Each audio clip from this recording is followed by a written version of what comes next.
3. Here we go. Hey, everyone. Thanks for checking us out. We're here in Playing Forward with Rachel Fleischer. She's going to be talking about her film, The End of Love, and she was nominated, played it forward by Samantha Shada. Right? That's right. Hey, Hello. Hey, thanks for joining. Thank you for having me. Totally. Great to be here. Totally. I checked out your film. I know it's not, publicly viewable, and that's totally cool because, again, just as I mentioned to you, we're really using it as a leveraging point to dive deeper into like the experience of filmmaking and being a filmmaker. So your film thematically is really about this love going sour, I guess, or just really the end of love, like your title. It's pretty much over. And I didn't know there's this one part where it's either hard to hear intentionally or because I know it's still a rough cut. But there's like something going on, so you're not really clear on why the dude is bouncing. You're not clear on why it's over between them? Yeah, he mentioned something, but it's like quiet. And I thought, well, is she doing something interesting there? Or is that just like I'm not sure. It's probably just because the mix isn't right. There's nothing. Okay. I know he says at some point, I can feel myself killing something. I don't know if that was the line you were referring to. It was something like, he said, it was like he's indicating like he's got this secret, and it wasn't just like holding on to, things aren't working out. It was like some, he talks about this feeling that he has inside of him that's getting bigger and bigger, and it's harder for him to ignore, that he needs to be alone. Okay. I think that's maybe. Okay. Yeah. And so thematically, how would you, how would you describe your film? My film? Yeah. It is about the end of a relationship, and breakups for me have been like a massive theme in my personal development and life. And so the breakup is a really big part of the story. But I would say on a thematic level, beyond the end of a relationship, it's about the beginning of a relationship that this woman has with her younger self, her higher self, her more spiritual self. She discovers that she always has herself, regardless of who comes in and out of her life, that she always has self-love. And I think it's the beginning of that journey. For me personally, this is based on a real experience. And I had a particular breakup in my life, which I call the emotional watershed event of my life. Not because of the relationship itself as much as, although it was a very significant relationship for me and a meaningful one, but more so because what happened afterwards was the watershed event of my life, in which I really actively started going to therapy because I was a big mess emotionally. Yeah, and through that, I started to understand with the work I did on myself and the work that my therapist gave a space for me to do, I really started to discover what it means to love yourself. That's cool. And it was a hard lesson, but a really powerful one that has stayed with me and will stay with me forever. And so I think that this movie, though it is about the ending of a relationship, of course, that's the title, I think that it's really about the beginning of another relationship that can't be touched by anybody. No matter who comes in and out of her life, this is the beginning of that experience for her. Oh, that's a great theme, and so poignant and relevant to anyone who's living. So we all have to learn to love ourselves, and it's not easy, and it's an ongoing journey. Even if you think you've mastered it, we all struggle with doubt and confidence and all of those issues. For sure. So that took care of check for the first question. That was like, why did you make this film? And I think that really addresses it. And I think the film is more sort of it. I'm able to integrate it and understand it a little better because of really understanding that theme. Thematically, we're all at different points in our lives at different times, but I think that melodrama that I saw in the movie, I think is now justified in terms of, that clinginess to having other people validate us, and then Mm-hmm. having that kind of epiphany realization of like, okay, there's something more here, and the relationship that I thought I had with this other person is really not that. I was Yeah. doing it for different reasons, and those reasons were not one of altruistic or unconditional love, but it was very conditional love because that was my life support system. Yeah, and in some ways, those relationships can be unhealthy, even if the love is there. I do believe that he loved her, but he understood before she did that it wasn't karmically the right relationship. Yeah, And totally. so he just had that understanding before she did. And I also think that, this was a story about me in my 20s. I'm now 37. Hmm. And not to generalize age experiences, but I do think, generally speaking, that in your 20s, these are the type of relationships you have where sometimes it's either unrequited or it's a very imbalanced relationship. And Yeah, we're just there, using one another to meet our needs instead of doing it yeah, intrinsically. and karmically, we are drawn often towards people that are there to teach us a lesson. So, Sure. the relationship might start in a really good place, and then people's paths just kind of shift and change and ebb and flow in directions that you don't have control over. And at the time, when I think about how devastated I was after this particular breakup, and all breakups in my life, I'm a pretty emotional, melodramatic How person. many have there been? I mean, you talk Not as if like it's been a string of broken hearts here. I mean, what are we talking three, like? three, three Okay. major relationships All pre right. my husband, thankfully. But in all of Wait, them, my I husband, was thankfully, meaning is thankfully he's still your husband or what? thankfully I'm married, happily married with a wonderful child and There you and a have happy, it. Okay. beautiful Yeah. husband and marriage and Okay. all of that. So it's ended at three. Number four is the charm.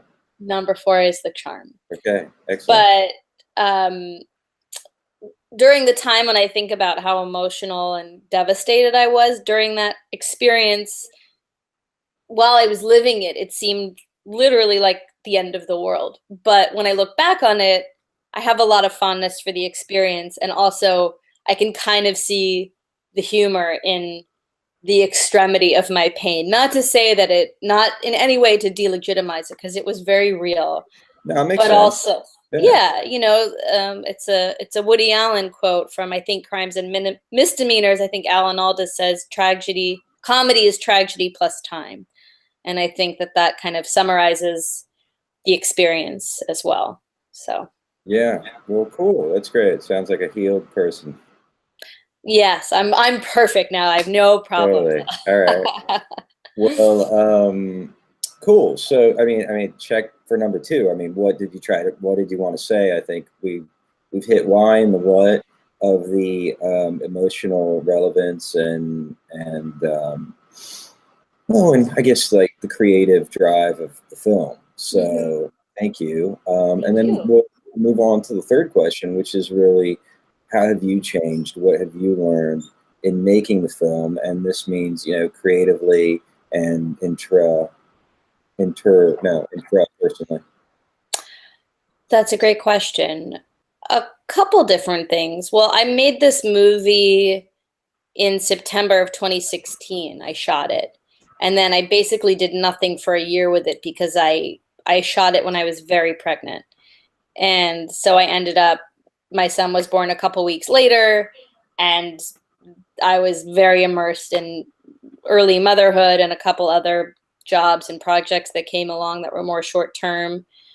And I think one of the things I learned, I almost didn't make this movie because the script had existed for a really long time. And I think I learned that I also didn't spend a lot of time like in pre-production on it. Normally I would have. It was sort of just like I kind of put it together quickly, and there was no real budget, and it just kind of happened. And I think it was a lesson for me in doing something that you want to do even if there's doubts about it. And there were a lot of reasons I could have chosen not to make it, one of Yeah, them or being that I finish was it, especially. super pregnant.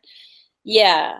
So it was a cool lesson in just going for something and not necessarily being too precious about something. You know, it was kind of I treated it as an exercise, and just like, I have this script, I've had it for a long time. I've always been curious about what it would be to sort of put it out into the world and create it. And I wasn't overly precious about it. The first short film I made, I was very, very precious about. Okay, but so that's what you did, but what did you learn doing that? I learned that there's a lot of power in not being precious about something. Okay, how do you mean? That if I was precious about it, I wouldn't have made it. And now I'm actually quite pleased with it. I see.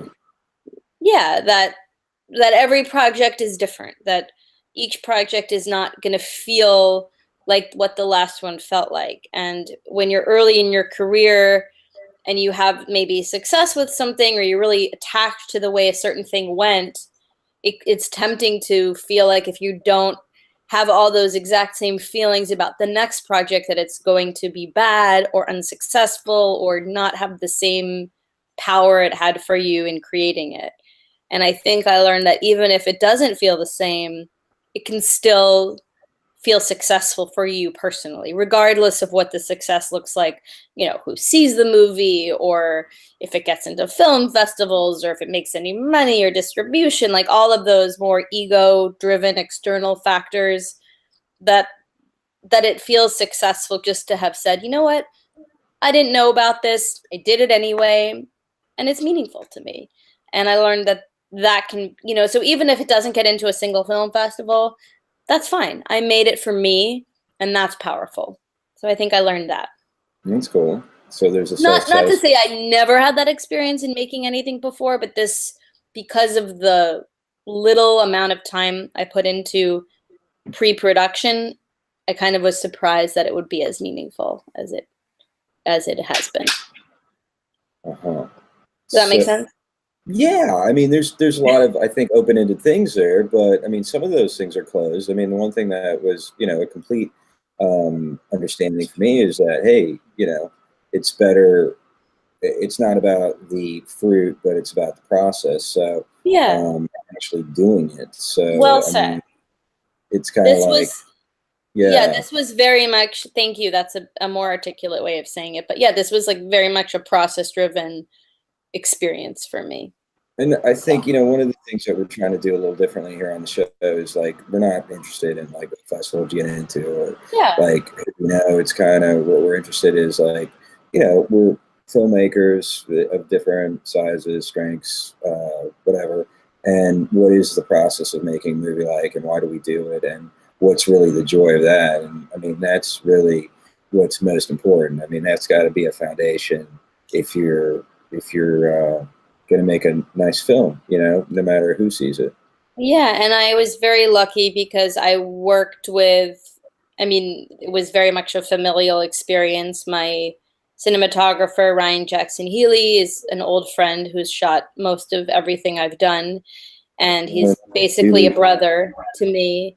And then Madeline Zima and Nick Thurston, who were the two stars of the movie, are dear friends, and you know, it was just a very intimate experience. And then my cousin Ruby was one of the two PAs on it. So it was just made in my bedroom while I was super pregnant on my bed, you know? Cool. So it was intimate and nice in that way. I'm glad you mentioned that, not just because it lets me plug in the sponsor of the show and why we're doing it, to raise more awareness about Digipops TV, which is a film festival that's curated by filmmakers fairly on a merit-based patented technology. So that's kind of the value add there. But the reason is also because there's a new filmmaking that can emerge now in this day and age, and it's exactly what you're talking about. It's a filmmaking that you don't need to raise 10 grand on, you know, one of the crowdfunding platforms to do it. You can shoot a film that's meaningful, that's accessible in terms of both story, right? So you have to have a narrative that's accessible to you, and that means scripting it around what the dramas may be happening in your life or around other people. Have, you know, a very simple amount of equipment that is, and working with a team that's a small crew that is also accessible. So just working with the things that are accessible can allow for a great cinematic experience, and that's what it's all about, right? It's really Yeah. about cinematic experiences and not anything else but that. Yeah, and you know, there's the movie you make, but then there's just the experience of making the movie itself and having an experience with other people, you know, just Totally. on a really human level, just like Yeah, being in a room and making something, and the yeah, unknown of that is beautiful and yeah. exciting. That's it. And I want you to. I think that's. Can you speak more about? You said the unknown of that is beautiful and exciting. Sure. You know, making movies is a kind of a incredible thing that it becomes tangible, but the experience itself is really intangible. And you know, it's really, there's so much that goes into just trusting yourself and trusting the people you're with. It's such an exercise in trust of your own ideas, of other people's ideas. And a good director, a good filmmaker asks a lot of questions and really puts their faith and their trust into other people. And there's something really vulnerable but really powerful about that. Yeah, And so working with people that you trust and love, who are basically family to you, uh, and just like entrusting them to help you create something that's intangible within your soul, and then know that they will help you bring it to life in a tangible way, in a way that other people can then experience this otherwise intangible experience, is very kind of metaphysical if you think about it, and spiritual totally. and beautiful. Totally. And not every job, in my opinion, is necessarily like that. And so that's why filmmaking is incredible for so many reasons. But I think, you know, it's cool that it gets to be this really profound exercise in trusting other people with something really pure. If you're making a story that's really personal and then sharing it with other people so that they can then share it with the world, that's a pretty deep thing, I think. No, totally deep thing. There's You know, I nothing. never actually thought about it in quite, I don't know, it's interesting to like articulate it and have to speak about it because it's Yeah, existed in my mind, but it's sure. cool to talk about it in that way. No, that's awesome. I mean, I feel my job is not done, but in this case, the No, point of it's the you're show. asking great questions. Thank you. No, that's the Yeah. point of the show, to get those things out there. For me, I'll take what you've said actually forward in not just filmmaking, but as a metaphor for living. For living. Yeah, Yeah, I totally agree with you. I'm just reaching for my coffee. yeah. Uh Grab that. yeah. So No, what? you're How? right. Yeah, you know what I mean, huh? I know what you mean. It's the human experience, you know? Right. And that, yeah, it's maybe specific to filmmaking, but we're all having these internal abstract experiences. And if we're lucky, we get to trust other people to help enhance them or bring them to life in a way that we don't. I mean, I think that's why artists make art, you know, to whether it's film or dance or sculpture or painting or music, or having these pretty profound internal experiences that feel abstract, and there's a desire to somehow make them tangible for other people. Yeah, totally. I think it's very interesting how there's among many things, trust is a big part of that. It is. It's a big part of it. And it's not always easy, you know? Yeah, But totally. that's why, you know, having self-love and faith in yourself allows the ego to kind of separate from that. Yeah, And if your ego's separate, you can create from a pure place. And I'm not saying that's always easy. It's not always easy. no, We all naturally. have ego. Yeah, yeah. But We're all in these physical little forms. yeah, Trying to protect ourselves. true. So, well, okay, cool. So, I mean, we pretty much wrapped up. I mean, prior Okay. to bouncing, I would just ask, what were the on-set experiences that you had, and you may be able to share with other directors, writers, actors, that were some of the key moments that you were like, oh, okay, yeah, this is an epiphany, or this is working, and I gotta make a note of that. On this particular set Uh, or in general? all the above.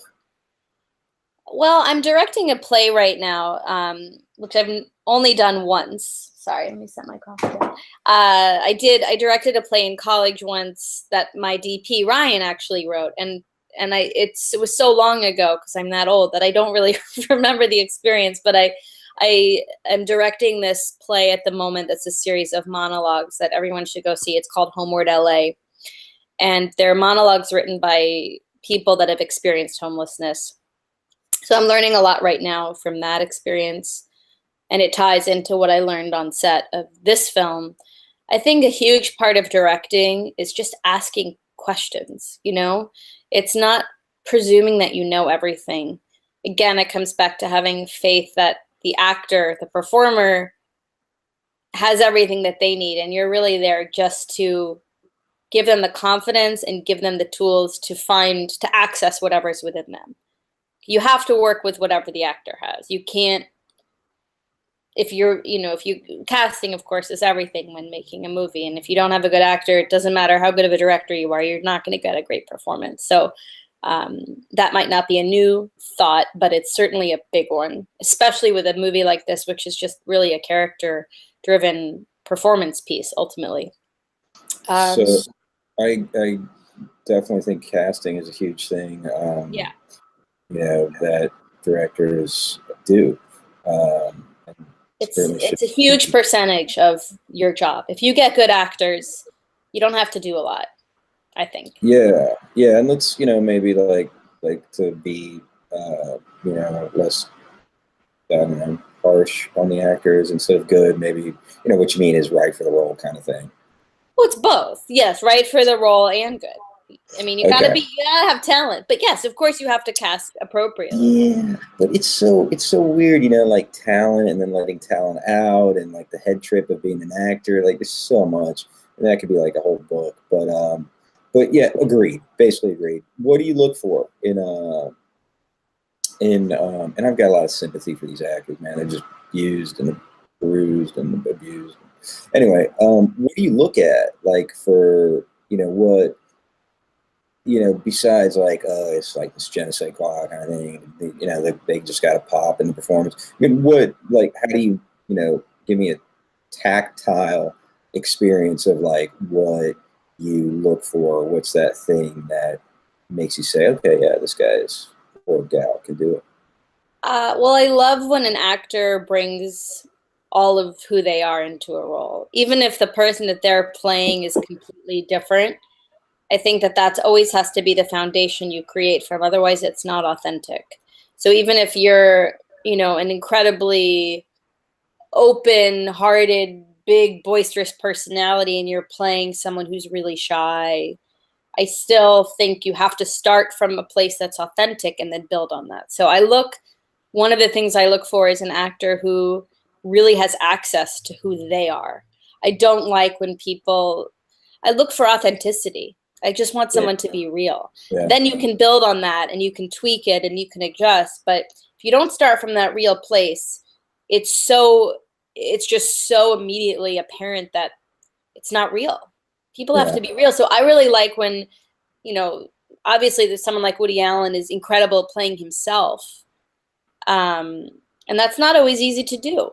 It's not always easy to access all of who you are at the moment the camera turns on and you have lines that are not your lines to learn. Yeah, that's the first thing I look for. I wonder if he really is all that comfortable playing himself, or is he playing a character of himself? And it's probably more the latter, but it's his alter. If it is, it's his alter ego. Right. So. But thank you so much. Really appreciate it. And there's that trust thing again, even with the actors theme. So it's super important. And thanks for trusting us to have you on the show. And thank you. It was really fun. Thank you. And then send us a link to the play. And when we post this, or sharing it and promoting it on Facebook, we'll be sure to post a link with that.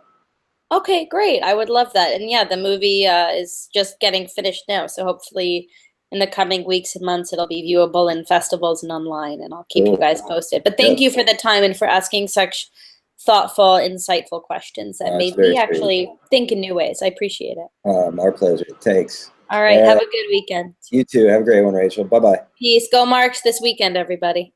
Oh, what's going on this weekend? I'm sorry. I'm so media illiterate. No, I'm a hypocrite because I'm actually hosting a baby shower tomorrow, so I can't. But the March for Our Lives, the gun control march, is this weekend. Is that like nationwide or something? It is nationwide. The original one's happening in DC, but there's satellite marches across the country and across the world. Oh, all right. Right on. Yeah. Well, I'll be looking out for that in the city, New York City here, so I'm sure I'll run into it. They will be marching in New York. That's great. That's great. That definitely is a huge issue, and so that's a great thing to march for. Okay, good. All right. Thanks. Thanks again. Have a great day. You too. Bye. Hey guys, thanks for tuning in this week. If you enjoyed the video, please subscribe and leave us a like and or a comment. It makes a big difference. Play It Forward is brought to you by Digipops, where we're building a community to put film and filmmaker discovery in your hands.